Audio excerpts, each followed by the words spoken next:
finally arrived.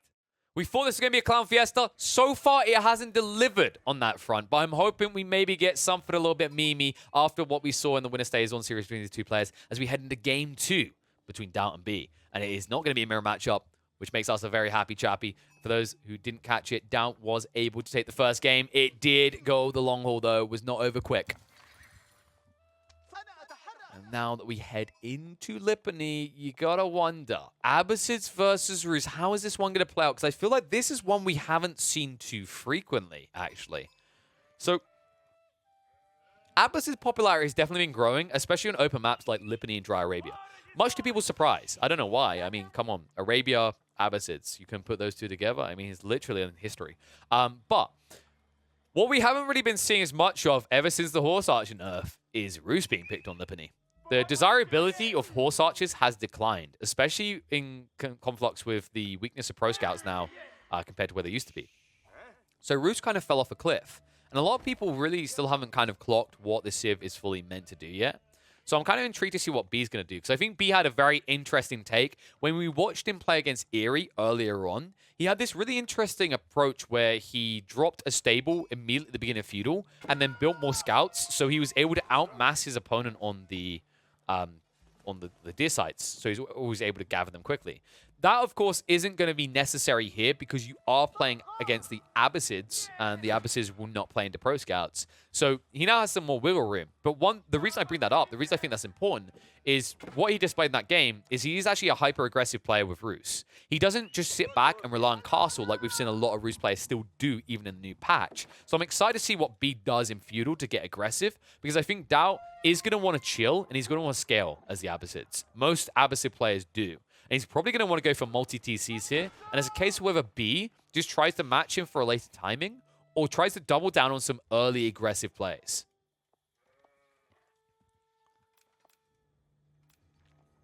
So Scout shifting around. Of course, that's something that B has an edge in. Already up 150 bounty. Starts to collect the Wolves as well.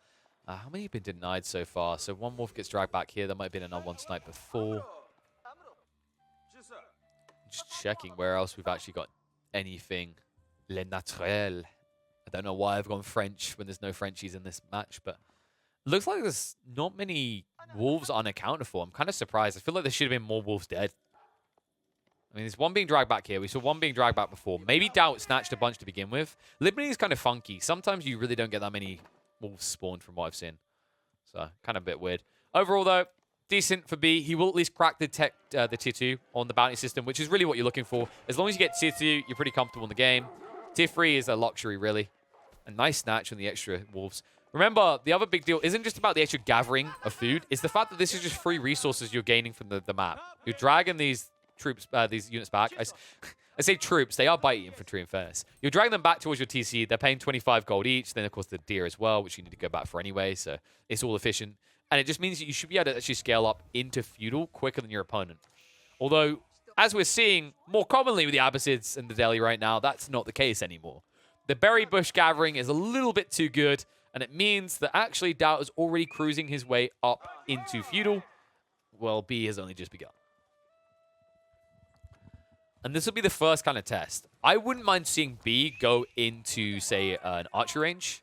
It depends on whether he keeps a scout near the base of his opponent. I think he actually should be doing this. Considering he has additional scouts in the field and he knows his opponent isn't playing pro scouts, he should feel very confident about keeping vision on what Daut is doing to understand what the opening is and thus build the counter to whatever unit his opponent goes. Meantime, though, the Scout Zerg is going to move across to the stone line. This is really good timing as well. Daut doesn't have any defensive units. He doesn't have any spearmen, etc. He doesn't have an outpost down. And also, because it's free scouts, the damage actually adds up pretty quick. And it feels like Daut is going to be frustratingly forced to drag all these villagers back before he gathers enough stone to be able to afford the TC. This is not ideal for him. It's not animation, Kazlan, folks, but this is how you do it now. This is reasonable and effective.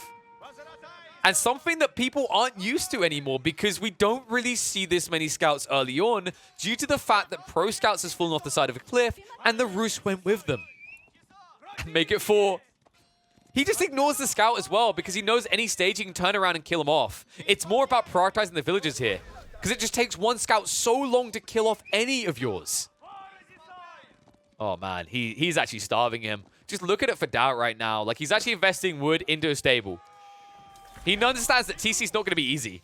In fact, if anything, yeah, they kill the scout, and now they can just burn this down. But he doesn't. He's going to back off. I think he should be burning this down 100%. Deny your opponent entirely. Like, do not give him the option to TC. I think the only reason B is backing off is he doesn't want to stunt his own eco growth, and he's paranoid that his opponent might be going into Spearman. But instead, as we can see, Daut actually intends to go for Horseman. Oh, don't worry, though, folks. He's not done.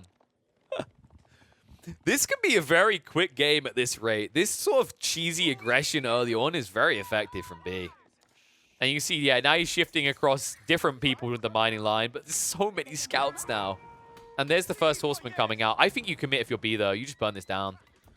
Oh, there it is. Going to force out the repair. He could possibly kill a Horseman if he just engages here. Remember that these scouts do heal over time, so you don't care about one Horseman. It's once Daut gets to, like, 3 of them, that's when it gets scary, because these Horsemen can chase you down, as you're seeing. There you go. Oh, no, he trapped him! Oh, B. He fully encircled. Daut gets baited in, and he's going to get butchered. Oh, what a play. Micro master right here. The Horseman's going to break free right at the end. A big mistake there by B, actually. Could have easily assassinated him. Didn't even need to let him go. This is so frustrating, though. My, oh my. And while that's happening, he's escalating the stables. Wait. Okay. I needed to check. I was like, it's been a while since I've seen a scout rush. It's not going to be scout rush. Don't worry, folks. It's going to be the Knights coming out. The expected transition, because his opponent has gone Horseman, he's bitten the bait. So now he can actually counter him out quite easily. Needs to be careful about losing 1 or 2 of the scouts here, though. Because remember, he's moving slow right now. This is a little bit greedy from B. So we'll lose at least 1 of these scouts. He's going to ditch the carcass and run away in time for the Knight to arrive by the looks of it at this rate. Even switches the scout out to attack. Nice move. We'll force him off. So now you can pick up the carcasses again and shift away if he chooses. And now you don't have a clear answer to Daut. And you went second TC, so you're not going to have a clear answer anytime soon. You are going to be pinned in your base, and it's just a case of whether Daut can actually find enough wiggle room to get the initial eco, or if B's going to be able to encircle him quickly and then prolong feudal. It might be that B doesn't even want to prolong feudal, by the way. Remember that you can actually spike up pretty quick with his gather rates being increased with the bounty system by picking up all his deer. Also, the other cool thing that he now has access to is both of these boars haven't been killed, right? So we've got one over here, and then the other one's over here. He can actually crack the tier 3 bounty system and then get even bigger harvest rates. And because he has Knights in the field and Daut only has Horsemen, he's the only one with the option to snipe these boar. The only reason he's not right now is he wants to keep pressure on the front. He wants to keep Daut pinned in. And it looks like he's going to finally force Daut to invest in the racks to get those spearmen out.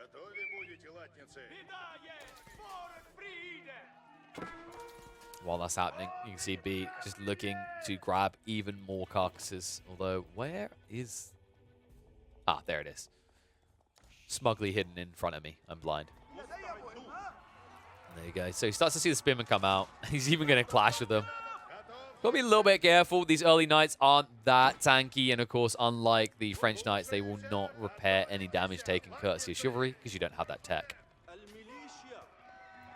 But you can see Daut is going to be forced to actually prolong this. It's going to be frustrating as well. The reason it's frustrating is because B is doing all of this on top of his berry bush line. So he's not getting the eco rates. He's getting butchered on the villagers still. The only thing he's really securing is wood. His whole format only secures wood right now. He needs a lot of spearmen, and it's exactly why he invests in 2 racks. But in the meantime, B continues to exploit the fact that it's only 1 rack's producing and continues to snipe out these spearmen and even finds a kill in the horsemen as well. This is really impressive, actually, the way B's doing this. He keeps faking it out and making it look like he's going to peel back finally. And every time Daut, he bites because he's like, oh, yeah, I mean, he's got 3 knights that are basically dead. He's not going to come back in. Turns around, finds another infantry unit or another horseman, costs him even more. And this right now is incredibly risky from Daut. He is playing 2 TCs, but if this gets scouted out before it's constructed, he's dead. Luckily for him, B has no inkling that this is going on. Kind of surprising as well. Did B even scout this? Yeah, so he knows that there are berry bushes up here, but he's not looking to let up on the main base. Instead, he's going to ride deeper. on the gold line, forced the garrison off. But the fact he didn't find this berry bush line is the critical detail. And if he did come up here now with 2 outposts constructed, he'd only kill 3 villages, which wouldn't be worth the time. A little bit frustrating for B when he looks back on this game. Probably feel like he shouldn't have let his opponent get away with this. It's almost like because B saw that this berry bush line wasn't being used, he assumed his opponent hadn't actually stacked anything elsewhere. But assumptions make an ass out of you. And that's how B's got to be feeling about this one. The good news, of course, is he hasn't let up his own scalability. He's got 2 archer range prepped. He could easily look to scale up into castle if he chooses. He's definitely healthy on the food front for a while now.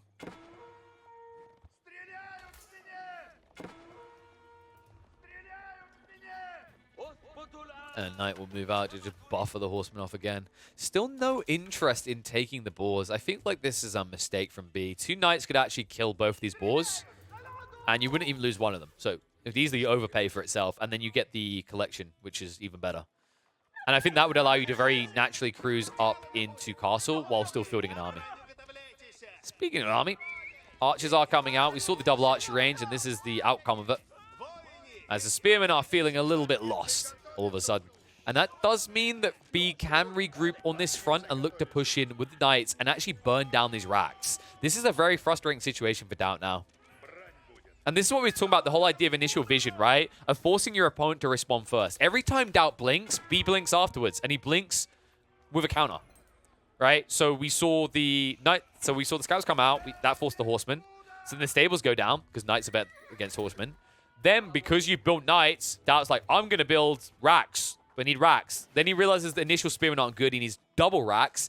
All of a sudden, B says, I'm going to go double archer range. Perfect. And then that sets him up for castle into horse archers if he chooses, where he can keep a dynamic force of both knights and horse archers to quickly outmobilize his opponent. And it looks like B is going to ride up now, but there should be a garrison in time, out of doubt. Unless he cuts him off. He can actually cut him off on one of these outposts. It's a little bit too late, though. He'll at least get 3 villages for his trouble, but not the full value he was looking for. He might hang around and burn these down, in fact. It's going to be a decent amount of damage onto his knights. I wonder if he feels like it's even worthwhile at this stage. I have to question this. I don't think this is a good trade for you right now. You just need to keep your opponent pinned in because you're being wrapped on. Daut's coming around the back. Spearmen moving in onto the knights. Horsemen trying to just get straight on top of those archers, which are getting through the spearman count quick.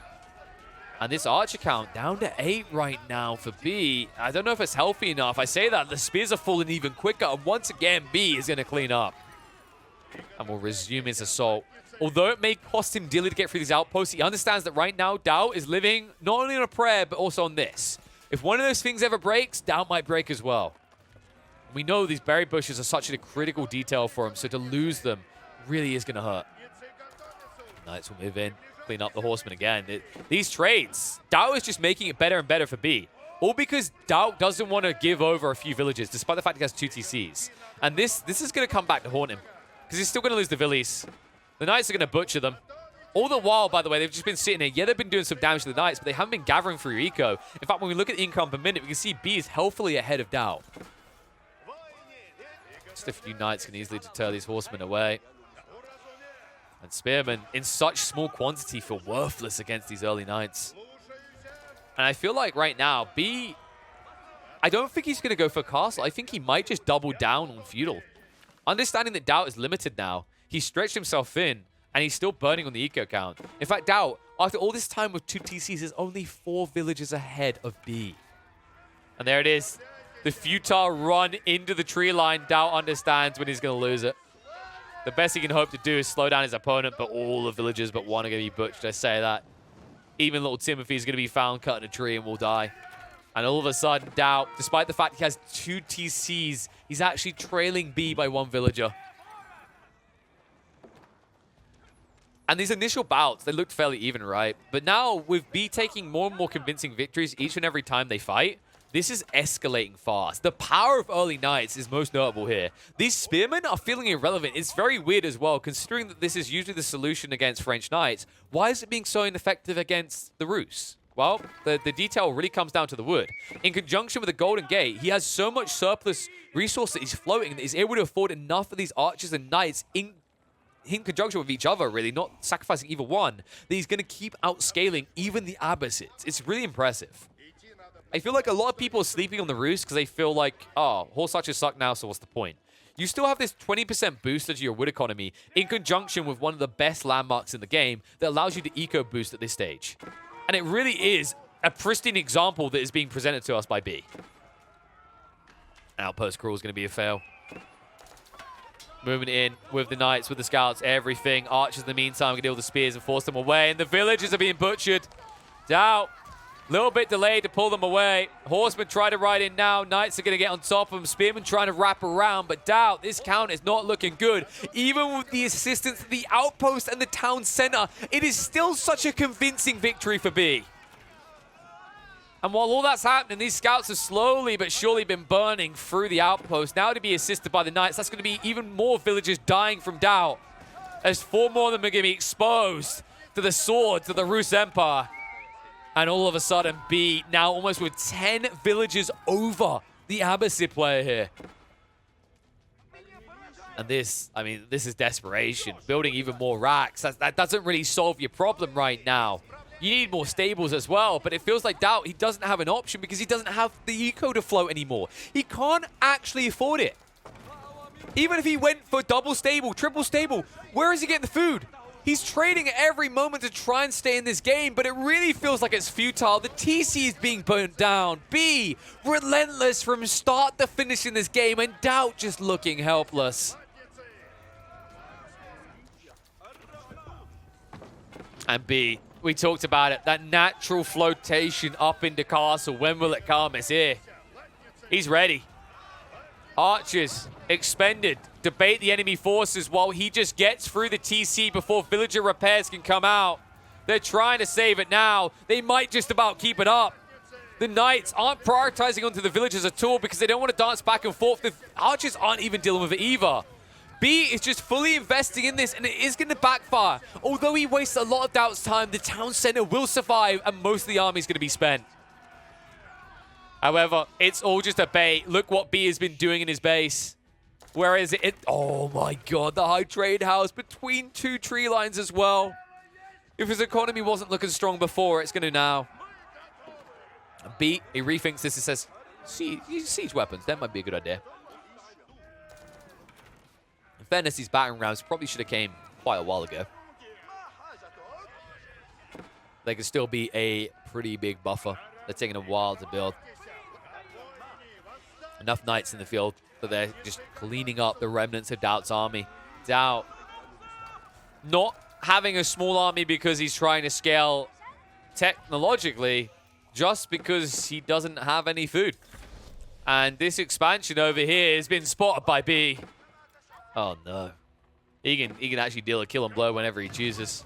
However, I think the kill and blow is kind of already there. With the tech up getting to be complete, B will now start to tech up all these units as well. That high trade house generating 137 gold per minute. Ay, ay, ay, ay. Ouch. Knights shifting out the other side. Holding their own while the ram does the business. Will force the villager to come out and play. But B is still 10 villagers ahead of Daut. And Daut has no doubt about the outcome of this game. Although he tries to hold on, he knows this is going to need a game 3. Unlike the first one, though, B doesn't wait around. You know what's terrible? Mirror matchups. Hate them. Terrible. Absolutely hate them. But Daut and B in a mirror matchup. That's not too bad. And it is going to be on Altai as we get into the deciding game between B and Daut. And I don't know. I think it's residual from the Winner Stays On series, but all I can think is there going to be walls and is there going to be stuckness? That's definitely a word. That's definitely a thing that happened in the last time these two met on Altai. We'll have to see if it goes the same way, though. As I said, going to be England on England. So, ideally, a lot of early game pressure. Usually this is the way England wants to play. No Abbey of the Kings. Although I say that, B has built Abbey of the Kings in competitive games before. So, I'm really not sure what to make of that. I doubt he's going to do it in this game, however. What I wouldn't mind seeing is the stables opening.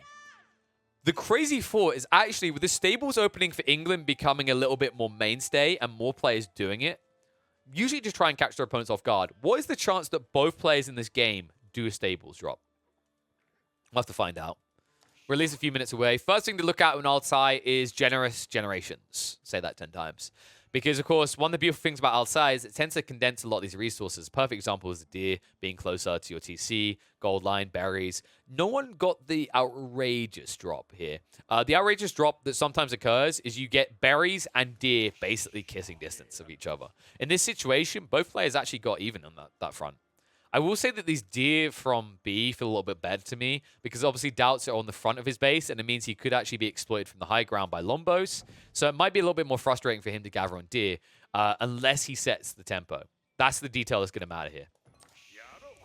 Other things to look at, of course, is going to be wood line. Does someone have more exposed wood line? Is someone safer? That's where B is a bit more risky.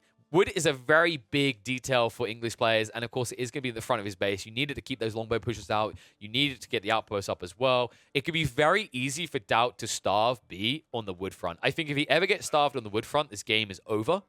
And that's usually how England plays. They can't play without wood. It's the most critical ingredient. Because if you have wood, you can at least build farms, right? You can shift them somewhere else. And gold is almost moot and irrelevant for you. So I think taking these details into consideration, Daut has a better spawn. I think it's a lot harder to actually punish his wood lines and thus shut him out of the game instantly.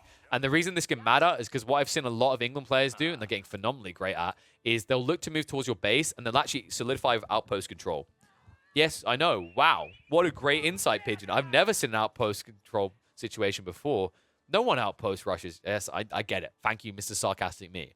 But the reason it's very interesting for England on Altai is due to the fact that half of your base is already pinned off by a natural occurrence by these mountains.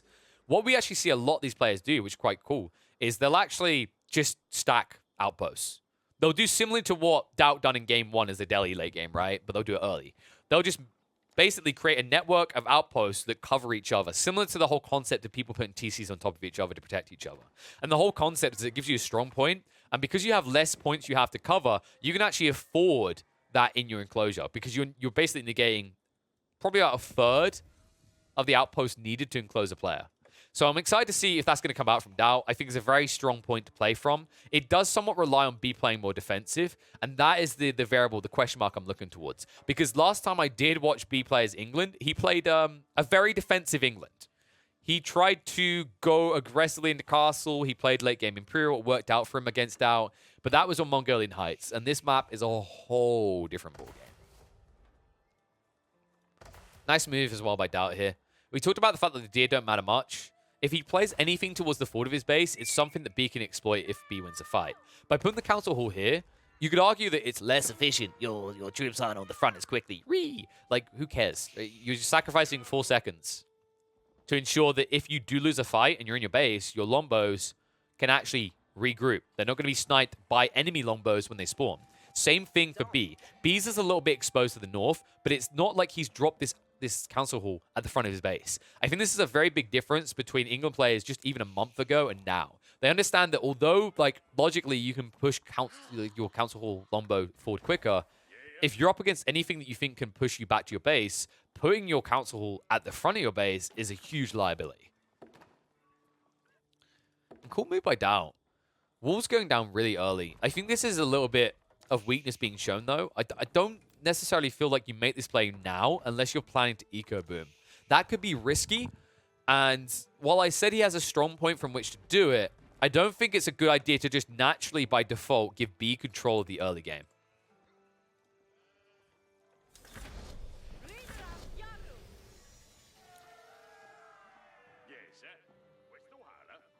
So Daut. What is the play going to be here? I wouldn't be surprised if he tried to move stone. He actually has very easily accessible stone. It could be very risky in an England mirror matchup, though. Lombo's already coming out for B. Daut, of course, should be pushing some himself as well. But like I said, I wouldn't be surprised. I would at least expect at some point 1 or 2 people on stone. Not necessarily for TC. It's more about getting the arrow slits because you want to eventually be able to move out and drop an outpost. And then you want that outpost to be self-sustained. In the meantime, the B is getting the edge the way we thought he would. Because his hunting is located behind his TC, it's very safe for him. And that's something that Daut isn't ever going to engage with. It's just too risky against Lombo. 7 tar range compared to the TC here, as you can see, with 8. Like, you can easily snipe these without being punished in return. And it does mean that Daut, he's going to have to stretch his eco. I think this is also the informed choice to go for the Palisades first and then play into farms instantly. I think he understands that he should, in theory, be behind because he's not going for deer. And he doesn't know if B is doing it himself because, he somewhat scouted it, but he didn't fully get a grasp of it. But he has to assess that because he didn't see the deer at the front of B's base, it has to be at the back, which means that B should be able to push more Lombo than Daut is capable of at this stage of the game. I mean, I say that. B is actually holding on. He's flowing some additional eco. You can see it in the initial count. Daut actually has the edge, and he's starting to move out with it as he realizes it. And there will be some walls going up at the back as well. Daut all of a sudden feeling very woolly. In a game where I was expecting to see a lot of outposts. It's kind of weird to watch the way that these players have been playing this series. In games where you expect them to do one thing, they completely ignore one of their strengths, and then they play into something else entirely. I'm not saying that it's a weakness to go Palisades, but I'm starting to get a feeling we're not going to see any outpost spamming from either side, which is kind of unorthodox. Even in an England mirror, one side has a tendency to at least attempt it, just because it's such a big booster when you're fighting on the away front in your enemy space. Nice move by Daut. So he was posturing, but the moment he sees that B has actually invested, he backs off. This is an interesting dance. The whole concept behind what he's doing here is he wants to look and say, B, are you investing? Are you investing? Because he wants to get that check to make sure that B isn't being greedy and teching up. But B, like we said, because he has the deer, he'll be able to do so. This fight right now is not looking good for Daut either because he failed the check. B's like, you still producing? You still producing? No, he's not. Daut has stopped producing longbows. He had a gap in his production rate, and it means that B is going to win the fight in the center. Ay. What an awkward turn of events there. Daut really shouldn't have surrendered that over. He's rebuilding the longbowman now, but didn't push them out in that fight. B's got to be feeling confident, and you can see, look what he's floating. He never stopped gathering gold. And the crazy part, it's once again a scouting game. Look at the difference here. B, although he can't see fully into the base, he's been trying to. He sees at the front. He's been trying to get in the back. Daut has not. He has one scout, and he's just sitting in his base. He's not getting any info. He doesn't realize what we do. B is prepping for castle. Look at the gold. It's passive as well. He hasn't, fully invested in it. It's just 3 villages. He hasn't got 6, 7, 8 working on this. He's doing it in a way that he's able to float additional food, but also push out lombos to look like he's fighting now. But because he hasn't dropped any outposts anywhere, Daut should be wise to what his opponent is doing, but Daut hasn't prepped himself the same way. Instead, he's built enough longbowmen to defend himself, but not enough to kill off B.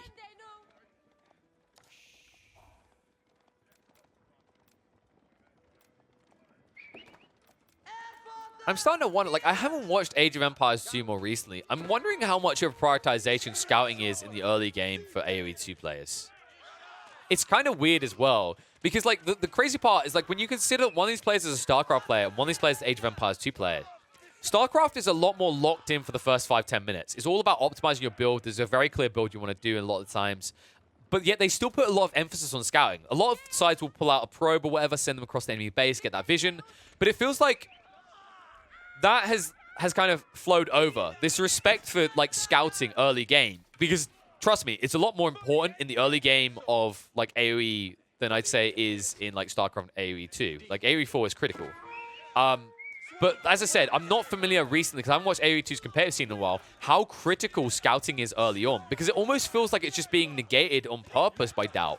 He's not interested in sacrificing 70 food to get an additional scout, or he's not interested in having it away from his main battalion. It feels like he's trying to utilize this to keep vision over the main fight, when he doesn't necessarily need it in this mirror matchup. And I think that detail has hurt him so much, because B is now going up into King's Palace, and Daut doesn't know. Daut isn't prepped. Look at Daut's eco. Oh my god. This is trivial. This is not even close. B, because he respected that vision we talked about, because he was keeping an eyeball on what was happening time and time again, and Daut wasn't, he's going to sneak this castle age, and by the time that Daut realizes this happened, he will be shocked. Because he just tried to push in. B, sure force again. B didn't drop the King's Palace until Daut couldn't see anymore, and that's exactly why Daut is going to be completely flabbergasted when this King's Palace is complete.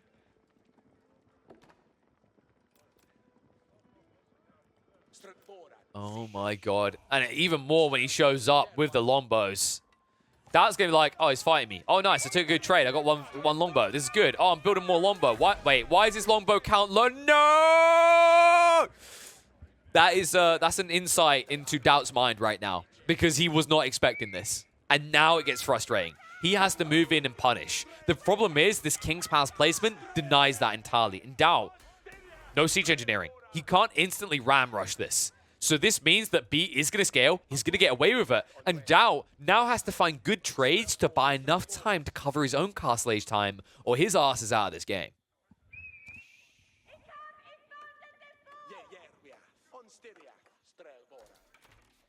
And you can see the tech ups coming out. Once that tech up is in, even with this number advantage, I don't think B loses this fight. There's no way, right? And all this is feasible because he neglected the blacksmith, right? That's the difference. One of these players did actually get the tech up. But now, because he teched up age-wise, the damage and health is just going to be there for B. And he also gets the attack speed as well. And Daut, he can't even afford to trade with the village. The villagers are joining in. It's a peasant rebellion. Oh, no. Longbow trade is getting good for Daut. However, these villagers are making it a little bit pesky. And even after you get rid of these longbows, what do you have left if you're Daut? Not much. I hope in a prayer it feels like.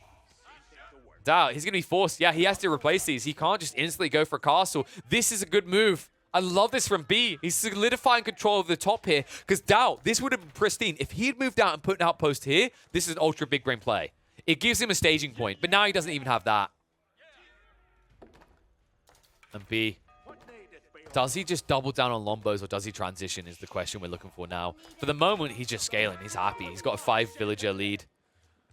And Lombos getting too close. This is the frustration, this generation. Like, you have to wrap all the way around, and this is uncomfortable. If at any stage Daut goes north and wraps east to get this gold line, all of a sudden he's completely out of position. He can be cut off. He can be killed. It's why he tried to shift past the southern side here. He wants the shortest route, and this is one of the weaknesses of England when they raid.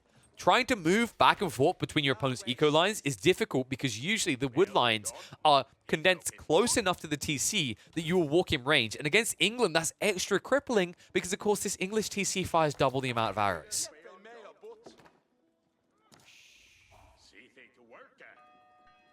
There we go. Daut moving in again. B's just going to bait him in, though. This is not good. This is not where you want to be. 2 TCs firing at you. Ooh, my. B chillaxing right now. Daut still not feeling confident, but he has at least made it up to Tech 3. King's Palace currently being built by 15 villies. He has got that staging force as well. And B, he hasn't transitioned yet. There's no new unit type coming, and it looks like Daut is going to completely get away with his tech up, and B is going to be unable to punish it. And all this comes down to B, like, feeling confident about that initial trade when he didn't have the tech upgrades because he didn't have a blacksmith initially. So he took that fight. Even with the tech upgrade in terms of veteran longbowman, it wasn't enough damage to give him the edge. Even with the attack speed buff because there's just too many longbowmen there. And once he lost that fight, it felt like B had just been trying to recover. But because he never built into new military buildings until now, he's never been prepped for it. But it seems like B was somewhat prepping himself for this. He was waiting to see that tech up occur, and the moment it happens, you see him drop 2 additional archery ranges. So, all of a sudden, production rate of 4 longbowmen every... how many seconds is it going to be? 15? Yes. My brain for a second there. Maths is hard.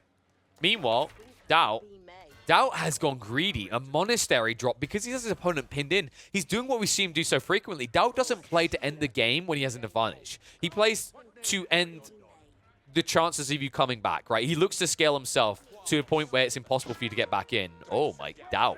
What, this is ambitious. Very risky. It gives B a decent trade against a small group of longbow as a result. And now you're really out of position. This is what I was talking about. Like, this is the weakness. You can't run around all the way because of this natural defense of the mountains.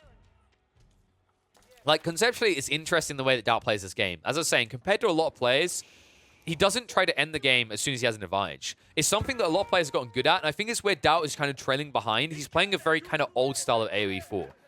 What I mean by that is when the game first came out, a lot of players would do this, where they take an initial lead, and then they just pin their opponent in, and then they, like, eco boom, and they scale, and they tech up, whatever. They take the lead elsewhere. Compare that to now, where we're seeing a lot more like 15, 20-minute finishes, where someone takes an initial fight and it's good, and they're like, I'm going to end the game now. I'm going to finish you off. Think about the way that B played game 2. Compare that to the way Daut played game 1 and now game 3. It's very different. And it does mean that essentially you're securing your late game, right? In theory, you think it's good. But also what you're doing is you're actually providing a recovery for your opponent. You might keep them pinned in, but you're essentially saying, I'm going to give you a chance.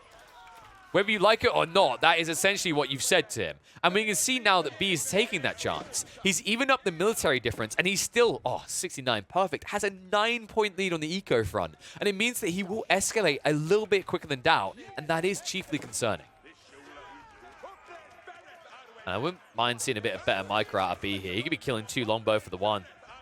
He's good, definitely got enough here. And it looks like that's going to be clean up. Daut's going to have to shift away. He denied the farms for a little bit, but most of his longbow are going to die. Meanwhile, on the west side, he will force the villagers away. Garrison into the outpost. Oh my god. B, what? Oh my god. I don't think he meant to do that. That is an unnecessary eco here. And now, Daut's going to try to exploit it further. He goes in even further. Looks to snipe out more of these villagers. Villagers going to have to shift to the backward line before they finish off the front one at this rate. And B, that was a wonky mistake. I think if he kept that garrison in the outpost, there's no point Daut pushes past.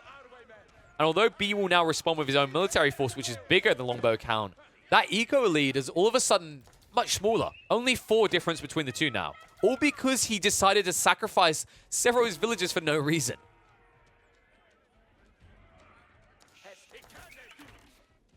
Milli count B now with a 4-point lead. The longbow aren't here right now. They are chasing down the remnants of Daut's forces in the most pointless pursuit I've ever seen. This is what we get sometimes, folks. Isn't this combat riveting? Oh. I don't think they're going to get another one. I mean, Daut could literally just repair this damage if he dropped campfires and ran. Meanwhile, the interesting fight's in the center.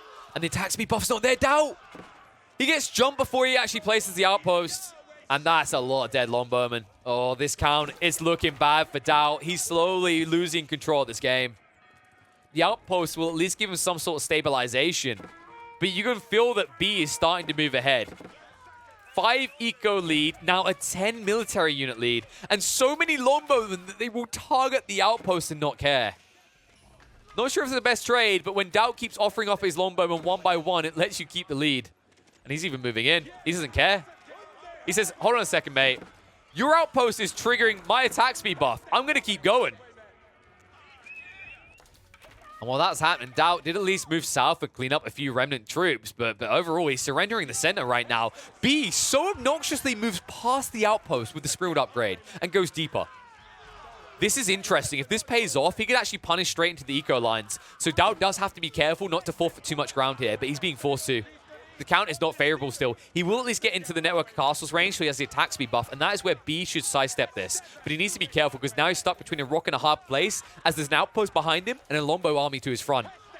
And instead, Daut makes the mistake of hanging around here, and it means that B will clean up most of the longbows. All the while, though, Daut is wrapping around on the north side again, and B is none the wiser to this, despite the fact he had a bunch of his longbows assassinated on the south side.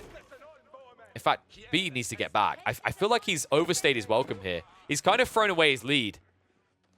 Economically and militarily, in fact. Like, what happened here? I'm trying to think, like, where the additional villages were lost. Because it's only a 2-point differential now. Daut is catching up. Oh, my. Why do I get this sinking bad feeling that there was a gap in the villager production for B? I've got a really bad feeling that happened. And it's about to get worse. The ambush is there. Daut. It took 1,000,001 years, but round the back denies the gold and snipes a few of the villagers for his troubles. Daut, he's starting to pull B apart, but B needs to be very careful. I mean, he was so confident. Look what he done with his farmlands. He expanded so loosely that if he actually loses the fight here, he's going to lose a lot of villies. I think this is where he needs to expand the same way Daut's doing here. B needs an outpost up here. I think it's very risky to not actually have this outposted yourself. You're just inviting Daut in, essentially.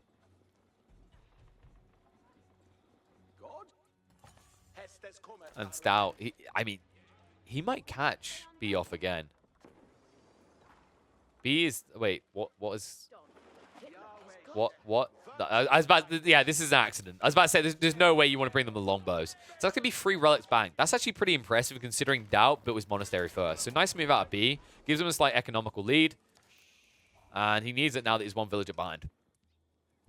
And finally, we are going to get an outpost at the back of the base. Still no walls, surprisingly enough. And this small group of longbowmen are not going to trade well for B, so kind of surprised he's going to continue towards it before the outpost is complete. Just wants to get rid of the threat as quickly as possible and then look towards the front of his base. But as it stands right now, these trades are still decent for Daut. He already found the value when he sniped those villages, and now he's evening it up to still make it beneficial for him. While that's happening, the army continues to build. Daut now moving out the outpost, and look what he snuck in. Mangonels, which aren't matched right now by B, and B still only longbows. This could decimate him. This siege workshop is very delayed by him. I wonder if he realizes it as well, because B, although he's been doing a good job, he spots it. The outpost snitches. He knows about the Mangonel. Oh no, this farmland as well. This is a problem. B has to peel it all back, and the siege workshop's not being rushed. Even after it's rushed, it can't make rush orders. Remember, these spring will take ages to produce. See it. 22 seconds, wait. Frustrating to have to wait that long. That's Mangonel. In the meantime, we'll roll in. Staggered formation will be taken by B, but this is not favorable when you're up against longbow on longbow. You really want to be able to cluster and get as much firepower out as possible. And that will enable Daut to get that outpost down. Springles are starting to come out. Has Daut started to push Springles? No. Very greedy. So, interesting choice. I think 1 Mangonel was good enough. 2 foot's a little bit greedy, and your opponent is going to wheel out the Springles now. However, that is not the way to use them. Oh my. Oh, they don't get it. 6 health. Okay. Daut made a mistake there. If he's going to commit, he needs to commit. And that cost him a decent amount of longbows, and he didn't even get the springled, and it's fully healed now. At least he didn't get hit on the Mangonels, but that's still a hit to his military count. However, now Daut trailing by noticeable margin, 8 units ahead. B is starting to flurry up, but he needs to be careful with these Mangonels. He needs more of these springleds, and that's why he doubles up on the siege workshops. This is getting a little bit dicey. In the meantime, Sacred Sites are starting to come under the control of Daut, so getting that additional gold trickle still doesn't cap the west one. Bit surprising here. He could actually force B to come out before he's ready if he does so. These outposts being a little bit frustrating. Springalds. Ooh, nice hits. 1 Mangonel almost dead. Longbows trying to target out the Springalds. Springalds baiting themselves in. One's down already. Big mistake made. The Mangonels are finally turning around, but the Springalds sees the opportunity. Snipes one of them out. Mangonel shots coming out, but not effective. The starter step from B offsets the Mangonel's rocks. And now Daut trying to wheel it away. They snipe the final Springle. The Mangonel is still healthy. Imperial Age is going to be reached. Daut baits his opponent in, and now B is in trouble. What a timing as well. 24 minutes in, he's going to move up still with this many troops in the front. The Mangonel will be cleaned up. B needs to move, and he needs to move now. He smells weakness. He understands that Daut, with his tech up, it is powerful, but it will leave him behind, and it means that B can push his opponent back and get the Berkshire Pass himself, placed right at the front of his base.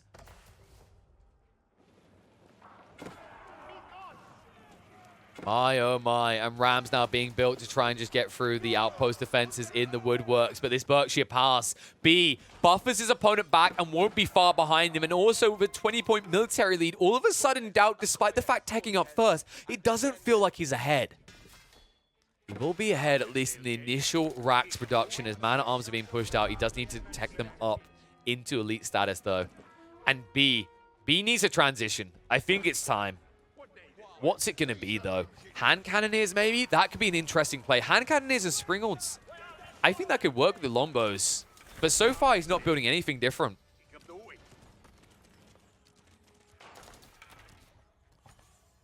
Now, despite that gold trickle lead that B is getting with the 3 relics, we do have to remember that it's 2 Sacred Sites to 1. So actually, overall, the gold trickle was even. So Eco locked in. B is just ahead by 6. And with the military lead as well, unless Daut pushes this perfectly as soon as his tech-ups come out, he's not going to have an edge, even though he went Imperial first. In fact, I feel like in some ways going Imperial first hurt him, because he had a huge sink into investing in the future. He wasn't scaling his army constantly, even though he had a foothold into B's base. He basically gave B a recovery point, and now all of a sudden B is starting to put up a front line that won't be as easily breached as it was last time.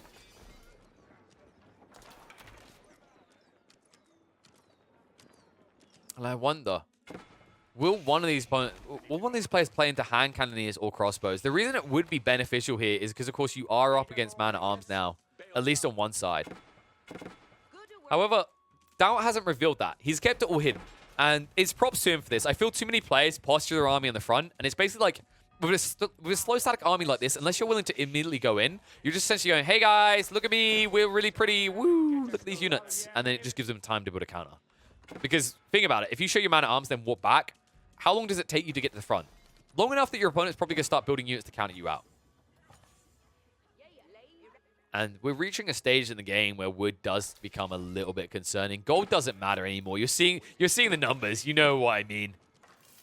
With the enclosures being researched, however, B still hasn't got it. What?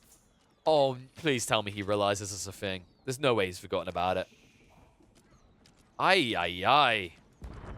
Could you... No. The mirror matchup, deciding game in a best of 3, there's no way it comes down to one player forgetting enclosure, right? So far, it is. It's going to hurt him in the coming minutes. Especially if this gets into siege armies. Like, we talked about wood as a limiting factor. But if wood is a limiting factor, gold isn't meant to be due to enclosures. But if you forget to research it entirely, oh my. It's not being researched. I am baffled right now. I can't believe B forgot about it. It's not that expensive even when you think about it at this stage in the game. 350 gold is totally worth it. Oh my. Bombards are going to force a response out of Daut. Daut now going to reveal the fact that he's got man-at-arms here. 20 man-at-arms and no counter really from B. They're going to ride in, chases straight towards the siege weapons, and see how trivial the damage to the Longbowmen are. 10 ranged arm on the elite man-at-arms. Mangonel's shot going to come out. He needs more of them, though. This Bombard switch up is going to cost B dearly.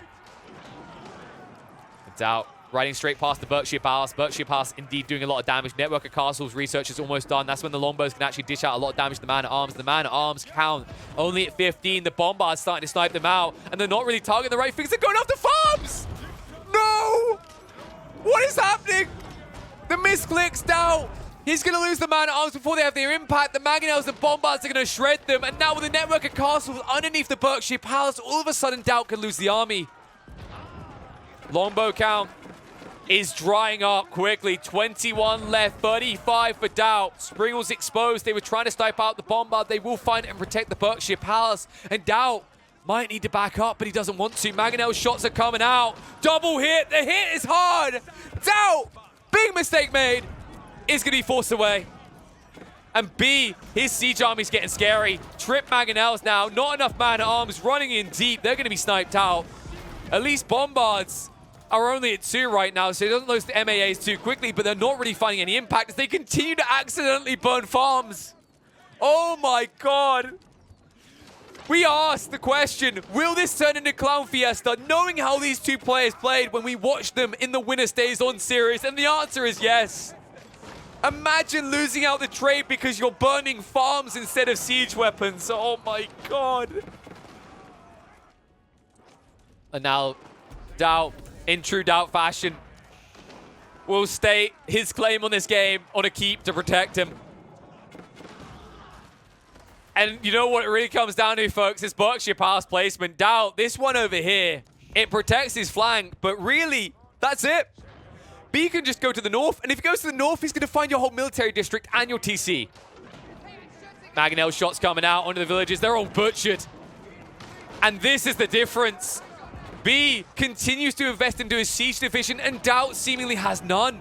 He thought the man-at-arms would be good enough, and he was wrong. There's the hand cannoneers we were waiting for, and they will clean up the man-at-arms so quickly. Mini Bombards at this stage. And it really just feels like we are doing some 10-pin bowling.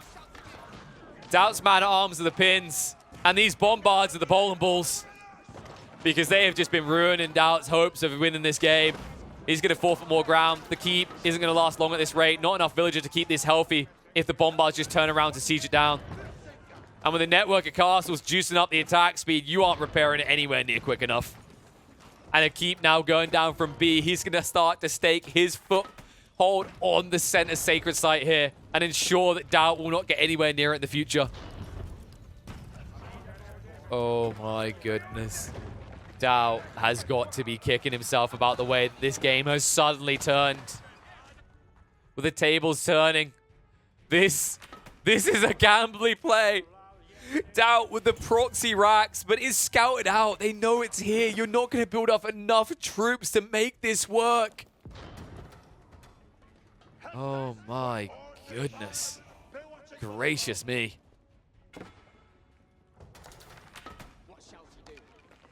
And I believe, is it going to be more bombards coming out? I think so. I believe there's some questioning around whether the attack speed works. If you had any doubts on whether the cannons get the attack speed of network castles, 5.25 here. This one was at 3.6, I believe it was, when it was attacking with the ringing bell. You can see it going on 3.67 there. It's pretty powerful.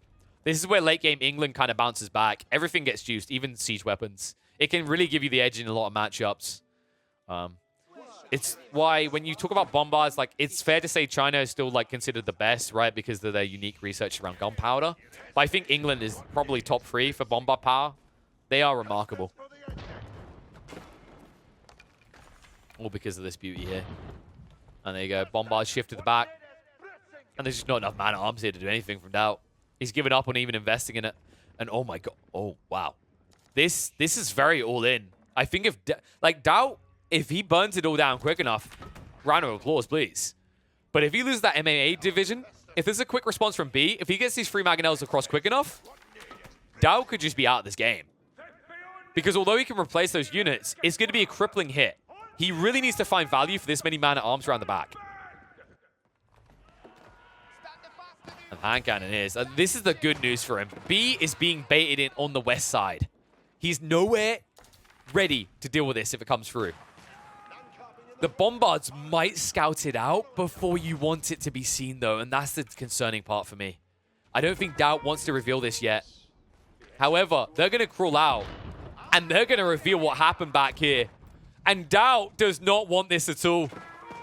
He needed another minute. He wanted to create a distraction. He wanted to actually drag B out, bait him onto the front on the west side, and then respond back here. But instead, he might be revealed ahead of schedule. And when he's revealed at this point, instead of right next to B's base, he can't go deep enough. And with the hand cannoneers rallying to the back of the base, they can snipe out these MAAs quickly. And they get the vision. They see it. And Daut, oh, this is not going to work. All the while, the hand cannoneers continue to butcher across on the other side. Starting to stage control of the west side of the battlefield. And this is a look away, folks. If you don't like violence, you don't want to see what's about to happen. This is Nobunaga versus the cavalry all over again for anyone who knows the samurai warrior games. Hand cannoneers are backing up for the moment. These man-at-arms really not finding maximum impact, though. They can't even stick on top of the hand cannoneers. It just feels trivial. My god. I mean, this should be... You'd think with this number of troops, it'd be a good trade for the man-at-arms, but it really just isn't. The only upside is the bombards haven't joined in. Looks like Daddy Cannoneer is going to help out now. Needs to protect his children. The mini bombards will survive. The Daddy bombards will stay alive. And the man-at-arms count is just going to be butchered. And with bombards on the front, you think maybe Daut could do something, but the anti-siege, the springles are still a threat. The keep on top of the Berkshire Pass doesn't make this easy either. The only good news right now for Daut, and you can see he's trying to exploit it, is the fact that his opponent responded on the east side, so he's got some sort of wiggle room on the west. The question is how much. Mangonel shots coming out. Man-at-arms is going to be butchered. My god, the damage on these. If only you min-max microed it. I mean, that's the only thing you can improve on here. These hand cannoneers are good enough, none to stop, though.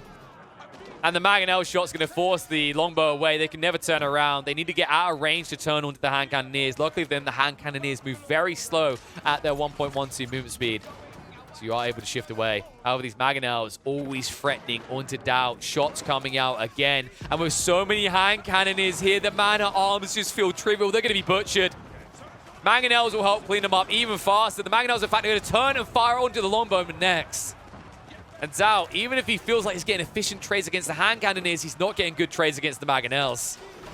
Keeps are going to be a fail. A new keep going down from B now, and B slowly but surely crawling towards the center of Daut's military production lines. And at that stage, that is when this game is going to grind to a halt and lead to a GG from Daut. And, you know, people question this, right? Like, Longbows seem so good. Why would you ever stop producing Longbows? This is why. It's the blink first maneuver, what we talked about. B is reacting to what Daut done.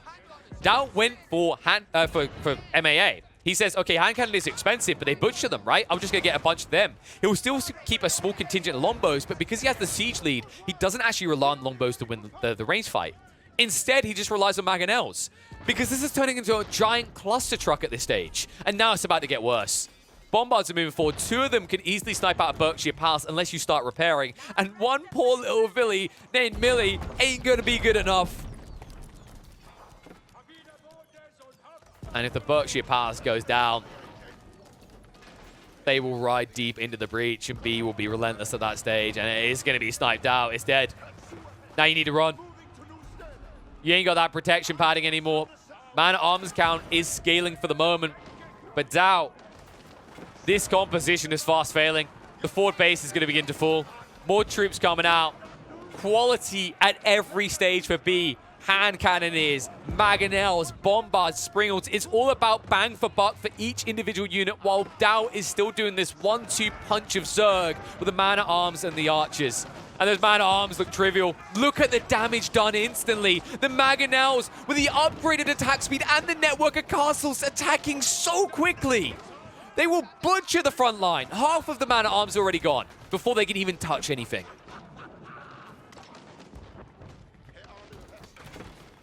And Daut, I think he understands now. I think he's starting to feel it. He is essentially, he's drafted himself into a corner with the way that he's built his composition. And one of the big limitations at this stage in the game in Altai really is land. And he got locked in by these walls fairly early by B. And ever since that, he's had nowhere he can expand. He can't rebuild a new military district. If he loses the front of his base, he has nowhere left to go. And that's how it feels in this game. And also, all these buildings are just natural choke points that the Mangonels exploit to the maximum. Daut, he's in a do-or-die situation, but with only 2 Mangonels and 2 Bombards, you have to question, what is there to do but die?